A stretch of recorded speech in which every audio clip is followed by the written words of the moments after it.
कादोनी गाजुर माजुर फोनवे में बोलता डरता करे जाई मान हमर डोलता।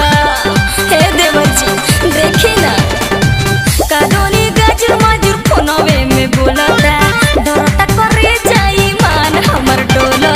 तने धराइबू तो हम देखें।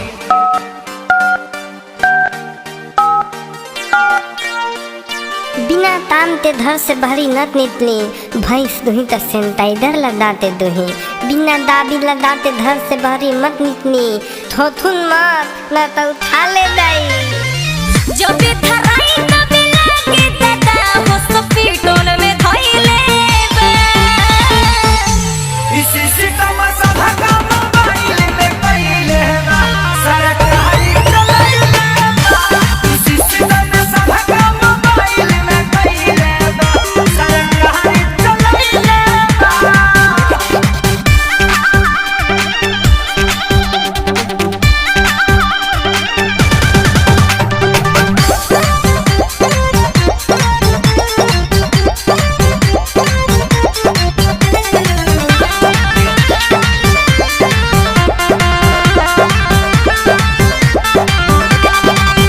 कोइले बातों ई त नदिया के बेटा हमके मरद से मिलन देता। हे देवरू हमके मरद से मिलन देता। एकरा के तू तो नाही गाड़ी भौजी तोहरे खाती बोले बरही ना बेमारी भौजी। एक बार आउ लगाइबू।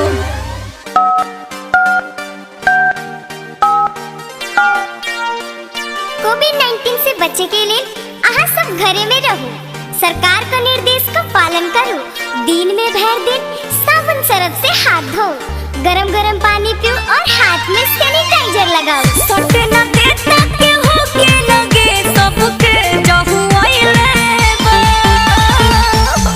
इसी सितम सभा का मोबाइल में पहिले बा सरकारी चलाइले बा।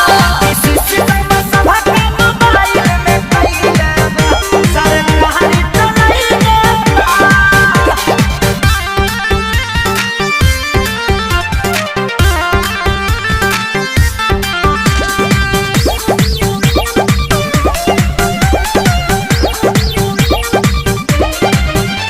सैया पवन से मिलती मन करे मोरा इहे बनल बाटे रोड़ा।